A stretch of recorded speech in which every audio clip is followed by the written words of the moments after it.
কলিজাগুলো প্রথমে আমি ভালোভাবে কেটে নিয়েছি ছোট ছোট টুকরা করে। এখন এটা আমি গরম পানিতে সিদ্ধ করে নেব যাতে ভিতরে ময়লা রক্তগুলো বের হয়ে যায়। আর ওইদিকে আমি কাঁঠালের বিচিগুলো রেডি করে নেব।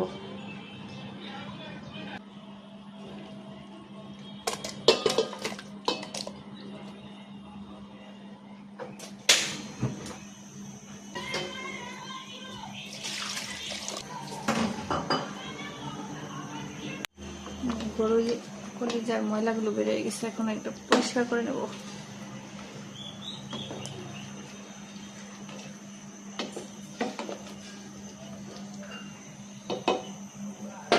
ঠান্ডা পানি দিয়ে ধুয়ে নেব। আসি, আজকে আমরা কলিজা ভুনা করব।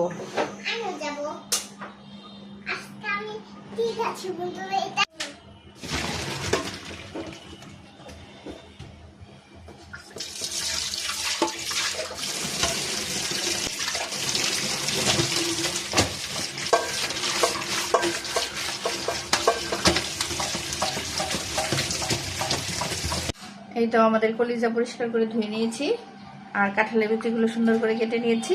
এখন আমরা দুইটা একসাথে ভুনা ভুনা করে রান্না করব। আমার সাথে আছে আরশি। আরশি আজকে আমাদের রান্নাতে হেল্প করবে। আপনারা আমাদের সাথেই থাকুন।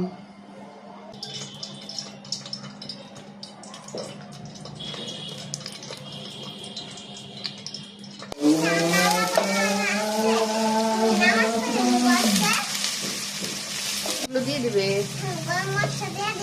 দাও গরম মশলা দাও।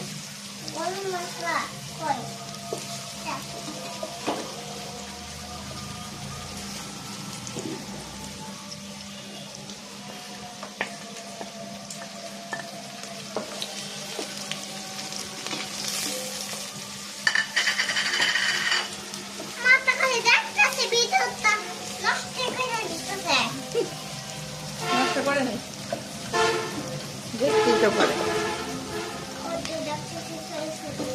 এখন পেঁয়াজ আর গরম মশলাগুলো ভালো করে ভেজে নিয়ে তারপরে বাকি মশলাগুলো দিয়ে কষিয়ে নিব। ঠিক আছে আসি? ওকে।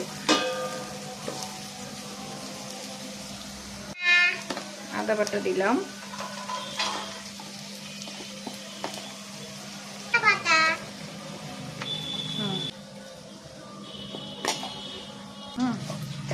তাহলে পুড়ে যাবে।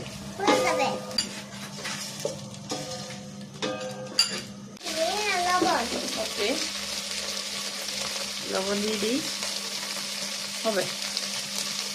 হ্যাঁ, এখন তারপরে মরিচের গুঁড়া দাও।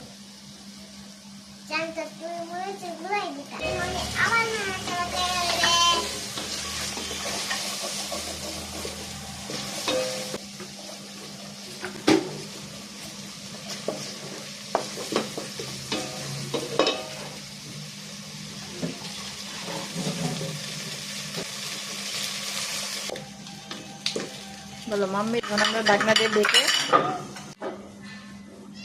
এই তো আমার মশলা কষানো শেষ, ব্রাউন কালার হয়ে গেছে। এখন আমরা দিয়ে দিব কাঁঠালের বিচিগুলো প্রথমেই, কারণ কাঁঠালের বিচি একটু সেদ্ধ করে নিতে হবে।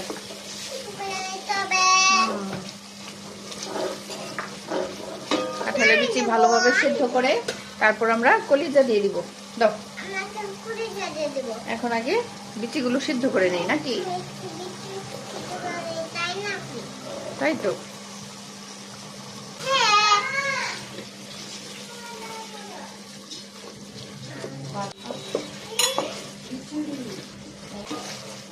কাঁঠালের বিচিগুলো সিদ্ধ করার জন্য একটু পানি দিয়ে দিলাম। বিচিগুলো সিদ্ধ হয়ে গেলে তারপরে দিয়ে দিব আমরা কলিজাগুলো। কাঁঠালের বিচিগুলো সিদ্ধ হয়ে গেছে কিনা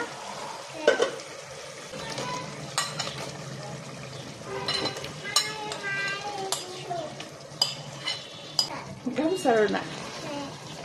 আচ্ছা, তারপরে ভালোভাবে কষানো হয়ে গেলে দিয়ে দিব ঝোল। আরশি আমাকে হেল্প করে প্রতিদিন রান্নায়, আপনারা দেখেন। আরশি ঘেমে গেছে, আর এটা হচ্ছে আরশির ওড়না।